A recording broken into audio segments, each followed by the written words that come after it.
ರಾಜಧಾನಿ ಟಿವಿ, ಅಡೆತಡೆ ಇಲ್ಲದ ಪ್ರಜಾದಾರಿ. ನಮಸ್ಕಾರ ವೀಕ್ಷಕರೇ, ನಾನು ನಿಮ್ಮ ಪ್ರೀತಿಯ ರಾಜಧಾನಿ ಶ್ರೀನಿವಾಸ್. ನೀವು ನೋಡ್ತಾ ಇದ್ದೀರಿ ರಾಜಧಾನಿ ಟಿವಿ. ರಾಜಧಾನಿ ಟಿವಿಯ ಈ ಪ್ರಸಾರದ ಒಂದು ಪಬ್ಲಿಕ್ ರಿವ್ಯೂ ಕಾರ್ಯಕ್ರಮಕ್ಕೆ ನಾವು ಇಲ್ಲಿ ಬಂದಿದ್ದೀವಿ. ನಿಮಗೆ ಗೊತ್ತಿದೆ, ಈಗ ಮಳೆಗಾಲ ಶುರುವಾಗಿದೆ. ಹಾಗೆಯೇ ಸೊಳ್ಳೆ, ಮಲೇರಿಯಾ, ಡೆಂಗ್ಯೂ ಈ ಪ್ರಕರಣಗಳು ಸಂಖ್ಯೆ ಹೆಚ್ಚಾಗ್ತಾ ಇದೆ. ಕರ್ನಾಟಕ ರಾಜ್ಯದಾದ್ಯಂತ ಎಲ್ಲ ಕಡೆಯೂ ಕೂಡ ಒಂದು ಡೆಂಗ್ಯೂ ಪ್ರಕರಣ ಜಾಸ್ತಿ ಆಗಿದೆ. ಇತ್ತೀಚೆಗೆ ಮೈಸೂರಿನಲ್ಲಿ ಆರೋಗ್ಯದ ಒಂದು ಇಲಾಖೆಯ ಪ್ರಮುಖರೇ ಒಂದು ಡೆಂಗ್ಯೂಗೆ ಸಿಕ್ಕಿ ಮರಣವನ್ನು ಒಪ್ಪಿದ್ದಾರೆ. ಸೊ ಈ ಒಂದು ಅವರೇ ಸತ್ತಂಥ ಸಂದರ್ಭದಲ್ಲಿ ಇವತ್ತು BBMP ಕೂಡ ಎಚ್ಚೆತ್ತುಕೊಂಡಿದೆ. ಎಲ್ಲ ಕಡೆ ಒಂದು ಡೆಂಗ್ಯೂ ಪ್ರಕರಣಗಳನ್ನು ಮತ್ತು ಇವು ಇಲ್ದಂಗೆ ಮಾಡಬೇಕು, ಅದಕ್ಕೆ ನಿಯಂತ್ರಣ ಮಾಡಬೇಕು ಅಂತ ಕೆಲವೊಂದು ಸರ್ವೆಗಳನ್ನು ಕೂಡ ಮಾಡ್ತಾ ಇದೆ. ಆ ಸರ್ವೆಗಳನ್ನು ಮಾಡೋಕ್ಕೆ ಬಂದಿರುವಂಥ BBMP ಒಂದು ಕೆಲಸಗಾರರು ಮತ್ತು ಆ ಸರ್ವೆಯ ಜನ ನಮ್ಮ ಜೊತೆ ಇದ್ದಾರೆ. ಬನ್ನಿ, ಏನು ಸರ್ವೆ BBMP ಅವರು ಮಾಡ್ತಾ ಇದ್ದಾರೆ ಮತ್ತು ಸಾರ್ವಜನಿಕರಿಗೆ ಡೆಂಗ್ಯೂ ಕುರಿತಾದ ಮಾಹಿತಿಗಳನ್ನು ಏನು ಕೊಡ್ತಾ ಇದ್ದಾರೆ ಮತ್ತು ಹೇಗೆ ಈ ಪ್ರಕರಣಗಳಿಂದ, ಡೆಂಗ್ಯೂ ಕಾಯಿಲೆಯಿಂದ ಜನ ಮುಕ್ತರಾಗ್ಬೋದು, ಸೊಳ್ಳೆಗಳನ್ನು ಹೇಗೆ ನಿಯಂತ್ರಣ ಮಾಡ್ಬೋದು ಅನ್ನೋದನ್ನು ಬನ್ನಿ ಅವ್ರ ಜೊತೆ ಮಾತಾಡ್ತಾ ಕೇಳೋಣ. ಬನ್ನಿ ವೀಕ್ಷಕರೇ, ಇಲ್ಲಿದ್ದಾರೆ BBMPಯ ಒಂದು ವತಿಯಿಂದ ಬಂದಿರುವಂತಹ ಜನ.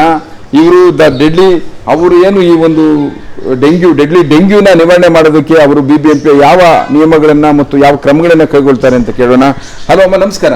ನಮಸ್ಕಾರ, ನನ್ನ ಹೆಸರು ಮಮತಾ ಅಂತ ಹೇಳಿ. ನಾನು ನಾಗಪ್ಪ ಬ್ಲಾಕ್ ಪ್ರಾಥಮಿಕ ಆರೋಗ್ಯ ಕೇಂದ್ರದಲ್ಲಿ ನಾನು LHO ಆಗಿ ಕೆಲಸ ನಿರ್ವಹಿಸ್ತಾ ಇದ್ದೀವಿ.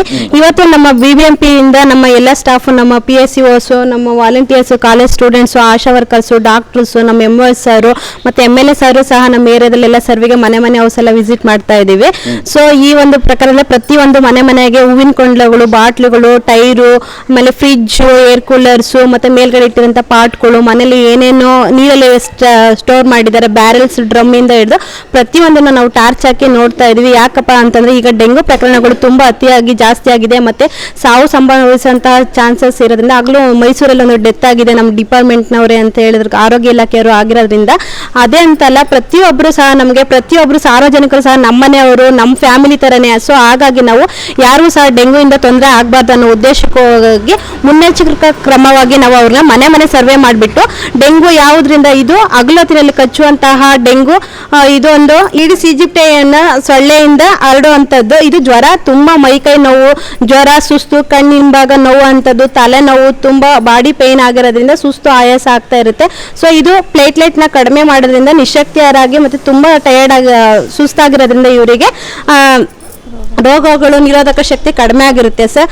ಸೊ ಹಂಗಾಗಿ ಇವ್ರನ್ನ ನಾವು ಒಂದು 2 days ಅಲ್ಲಿ ಜ್ವರ ತುಂಬಾ ಜಾಸ್ತಿ ಬಂತಂದ್ರೆ ನಮ್ಮ ನಾಗಪ್ಪ ಬ್ಲಾಕ್ ಅಥವಾ ಏನು ಗೌರ್ಮೆಂಟ್ ಫೆಸಿಲಿಟೀಸ್ ಇದೆಯಲ್ಲ ಎಲ್ಲ ಪ್ರಾಥಮಿಕ ಆರೋಗ್ಯ ಕೇಂದ್ರದಲ್ಲಿ ಮತ್ತೆ PSCಗಳಲ್ಲಿ ಎಲ್ಲದೂ ಸಹ ಇದರಲ್ಲಿ ರಕ್ತ ಪರೀಕ್ಷೆ ಮೂಲಕ ಇದನ್ನ ನಾವು ಡೆಂಗು ಇದೆಯಾ ಅಂತೇಳಿ ಕಂಡಿಡ್ಕೊಂಡು ಡೆಂಗು ಪಾಸಿಟಿವ್ ಅಂತ ಗೊತ್ತಾದ್ಮೇಲೆ ನಮಗೆ ಇದಕ್ಕೆ ವೈದ್ಯಾಧಿಕಾರಿಗಳನ್ನ ಭೇಟಿ ಮಾಡಿಬಿಟ್ಟು ಇವ್ರಿಗೆ ಉಚಿತವಾಗಿ ನಾವು ಆರೋಗ್ಯ ಡೆಂಗು ಕಾಯಿಲೆಗಳಿಗೆ ಚಿಕಿತ್ಸೆಯನ್ನು ಕೊಡ್ತೀವಿ ಫ್ರೀಯಾಗಿ.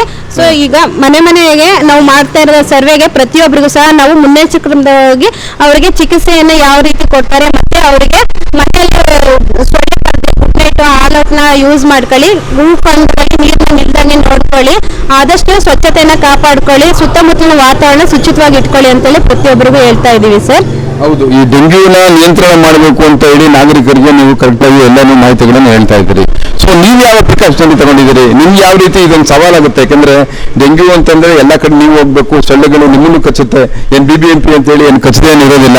ಸೊ ಹಂಗಾಗಿ ಕಚ್ಚೋದಕ್ಕೆ ಅದಕ್ಕೆ ಕ್ರಮವಾಗಿ ನೀವೇನೇನು ಪ್ರಿಕಾಷನರಿ ಮೆಜರ್ಸ್ ತಗೊಂಡಿದ್ದೀರಿ? ಇವಾಗ ಒಂದು ಟೀಮ್ ನ ಮಾಡ್ಕೊಂಡಿದೀವಿ ಸರ್. ನಮ್ಗೆ ಇವಾಗ ಇರುವಂತಹ ನಮ್ಮ ಸ್ಟಾಫ್ ನ ಕಡಿಮೆ ಇರೋದು, ಏರಿಯಾದಲ್ಲಿ ಜನಸಂಖ್ಯೆ ಪಾಪ್ಯುಲೇಷನ್ಸ್ ಮನೆಗಳು ಜಾಸ್ತಿ ಇರೋದ್ರಿಂದ ನಾವು ವಾಲಂಟಿಯರ್ಸ್ ಆಗಿ ನಮ್ಮ BBMP ಕಾಲೇಜು ಸ್ಟೂಡೆಂಟ್ಸ್ ಬಂದಿದ್ದಾರೆ ಸುಮಾರು 20 ಜನ. ಮತ್ತೆ ನಮ್ಮ ಇವರು ವಾಲಂಟಿಯರ್ಸ್ ಆಗಿ ನಮ್ಮ ಲೀಡರ್ಸ್ಗಳೆಲ್ಲ ಬಂದಿದ್ದಾರೆ, ಏರಿಯಾ ಲೀಡರ್ಸು ಸಹ ನಮ್ಮ MLA ಟೀಮ್ ಸಹ ಸಪೋರ್ಟ್ ಮಾಡ್ತಾ ಇದ್ದಾರೆ. ಇದಕ್ಕೆ ಈ ಮುನ್ನೆಚ್ಚರಿಕೆ ನಾವು ಗುಡ್ ನೈಟ್ ಆಲ್ಔಟ್, ಟಾರ್ಚು, ಬ್ಯಾಟ್ರಿಗಳನ್ನೆಲ್ಲ ಇದು ಮಾಡಿ ಫಾಗ್ ಎಲ್ಲ ಮಾಡಿಸೋದು, ಮನೆ ಹತ್ರ ಎಲ್ಲ ಹೋಗ್ಬಿಟ್ಟು ಸೊಳ್ಳೆ ಇದು ಪಾಟ್ಕೊಳ್ಸಿಗೆ ಅದಕ್ಕೆಲ್ಲ ಸ್ಪ್ರೇ ಮ್ಯಾನ್ಗಳೆಲ್ಲ ಬಂದಿದ್ದಾರೆ ಸರ್, ಅವರನ್ನು ಸಹ ಮಾಡ್ತಾ ಇದ್ದಾರೆ. ನಮ್ಮ BBMP ಟೀಮ್ಸ್ ಎಲ್ಲ ಮೇಲೆ ಸೀನಿಯರ್ಸ್, ಹೆಲ್ತ್ ಇನ್ಸ್ಪೆಕ್ಟರ್ಗಳು ಪ್ರತಿಯೊಬ್ಬರು ಸಹ ನಮಗೆ ಸಪೋರ್ಟ್ ಮಾಡ್ತಾ ಇದ್ದಾರೆ. ನಮ್ಮ ಮೆಡಿಕಲ್ ಆಫೀಸರು ಸಹ ನಮಗೆ BBMP NUHM ಅಲ್ಲಿ ಇರ್ತಂಥ ಸ್ಟಾಫ್ಗೆ ಸ್ವಲ್ಪ ಸ್ಯಾಲ್ರಿ ಎಲ್ಲ ಕಡಿಮೆ ಇದೆ, ಅವ್ರಿಗೂ ಹೈಕ್ ಮಾಡ್ಬೇಕಂತ ಕೇಳ್ಕೊಳ್ತಾ ಇದ್ದೀನಿ ಸರ್. ಸೊ BBMP ಅವರಿಗೆ ಈಗಾಗಲೇ ಸ್ಯಾಲ್ರಿಗಳು ವಿಷಯವಾಗಿ ಸ್ವಲ್ಪ ಮನೆಯಲ್ಲಿ ಒಂದು ಸ್ಟ್ರೈಕ್ ಕೂಡ ನಡೆದಿತ್ತು, ಪ್ರತಿಭಟನೆಯನ್ನು ಕೂಡ ಮಾಡಿದ್ರು. ಸೊ BBMP ಅವರು ಏನು ನಗರ ಪಾಲಿಕೆಯನ್ನ ಮತ್ತು ನಾಗರಿಕರನ್ನ ರಕ್ಷಣೆ ಮಾಡುವಂತ ರಕ್ಷಕರ ಕೆಲಸ ಮಾಡ್ತಾ ಇದ್ದಾರೆ. ಅದು ಆರೋಗ್ಯ ವಿಭಾಗದಲ್ಲಿರ್ಬೋದು, ಸ್ವಚ್ಛತೆ ವಿಭಾಗದಲ್ಲಿರ್ಬೋದು, ಇಡೀ ಒಂದು ತಾಯಿಯಾಗಿ ಇಡೀ ಮಹಾನಗರ ಪಾಲಿಕೆಯನ್ನು ನೋಡ್ತಾ ಇರುವಂಥ BBMP ಅವರಿಗೇನೆ ಒಂದು ಸವಲತ್ತುಗಳು, ಸಂಬಳಗಳು ಎಲ್ಲವೂ ಕಮ್ಮಿ ಆದರೆ ಅವ್ರ ಜೀವನಕ್ಕೆ ತುಂಬ ಕಷ್ಟ ಆಗುತ್ತೆ. ಈಗ ನಿಮ್ದೊಂದು ಸವಾಲು ಇದು ಜೀವನದಲ್ಲಿ. ಬನ್ನಿ ಈ ಬಗ್ಗೆ ಕೂತು ಇನ್ನು ಏನು ಸ್ಟಾಪ್ ಬಗ್ಗೆ ಮಾತಾಡೋಣ. ಈಗ ನೀವೀಗ ಈ ಸರ್ವೆಗೆ ಬಂದಿದ್ದೀರಿ, ಇಲ್ಲಿ ಎಲ್ಲಾದರೂ ಈ ವಲಯದಲ್ಲಿ ನಿಮ್ಗೆ ಏನಾದರೂ ಈ ಡೆಂಗ್ಯೂ ಇಂಥದ್ದೇನೋ ಸಿಂಪ್ಟಮ್ಸ್ ನಿಂತಿರೋದು, ನೀರು ಕಾಣಿಸ್ತಾ, ಲಾರ್ವಗಳೇನೋ ಸಿಕ್ಕಿದೆಯಾ? ಅಂದ್ರೆ ಸರ್ ಲಾರ್ವಗಳೆಲ್ಲ ಇದೆ. ನಾನು ಸ್ಟೋರ್ ಕೂಡ ಮಾಡ್ಕೊ ಬಂದಿದ್ದೀನಿ. ಪಾರ್ಟ್ಸ್ ಎಲ್ಲ ಇರುತ್ತಲ್ಲ, ಪಾರ್ಟ್ಸ್ ಕೆಳಗಡೆ ತಟ್ಟೆಗಳೆಲ್ಲ ಇಟ್ಟಿರ್ತಾರೆ, ಅದರೊಳಗಡೆ ನೀರುಗಳೆಲ್ಲ ನಿಂತಿರುತ್ತೆ, ಅದರೊಳಗಡೆ ಸೊಳ್ಳೆಗಳೆಲ್ಲ ಬಂದು ಮೊಟ್ಟೆ ಎಲ್ಲ ಇಡ್ತಾರೆ, ಮೊಟ್ಟೆ ಎಲ್ಲ ಇಟ್ಟಿರುತ್ತೆ. ಅದಕ್ಕೋಸ್ಕರ ಅದನ್ನ ನೋಡ್ಕೊಬೇಕು. ಅವರಿಗೆ ಸಡನ್ ಆಗಿ ಗೊತ್ತಾಗಲ್ಲ ಅದೆಲ್ಲ, ಅದನ್ನ ಕರೆಕ್ಟಾಗಿ ನೋಡಿದ್ರೆ ಗೊತ್ತಾಗುತ್ತೆ. ಅದು ತುಂಬಾ ಸಣ್ಣಗಿರುತ್ತೆ ಹುಳಗಳೆಲ್ಲ, ಅದು ಲಾರ್ವಾ, ಅದನ್ನ ಲಾರ್ವಾ ಅಂತ ಕರಿತೀವಿ. ಅದು ಲಾರ್ವಾ ಆದ್ಮೇಲೆ ಪ್ಯೂಪ ಆಗುತ್ತೆ. ಪ್ಯೂಪ ಅಂದ್ರೆ ಸ್ವಲ್ಪ ಬ್ಲಾಕ್ ಕಲರ್ ಆಗುತ್ತೆ. ಅದಾದ್ಮೇಲೆ ಸೊಳ್ಳೆಗಳಾಗಿ ಪರಿವರ್ತನೆಗೊಳ್ತದೆ ಅದೆಲ್ಲ. ಹಾಗಾಗಿ ಅದನ್ನ ಕರೆಕ್ಟಾಗಿ ನೋಡ್ಕೋಬೇಕಾಗುತ್ತೆ. ಎಲ್ಲಿಂದ ಸೊಳ್ಳೆ ಬರುತ್ತೆ ಅಂತಾರೆ, ಬಟ್ ಅವ್ರಿಗೆ ಗೊತ್ತಾಗಲ್ಲ. ಅವ್ರ ಮನೆ ಮುಂದ್ಗಡೆ ಪಾರ್ಟ್ಸ್ ಗಳೆಲ್ಲ ಇರುತ್ತೆ, ಅದನ್ನೆಲ್ಲ ಕ್ಲೀನಾಗಿ ನೋಡ್ಕೋಬೇಕಾಗುತ್ತೆ ಸರ್. ಅದನ್ನೆಲ್ಲ ಸ್ವಚ್ಛ ಎಲ್ಲ ಮಾಡಿಸ್ತಾ ಇದೀವಿ ನಾವುಗಳು.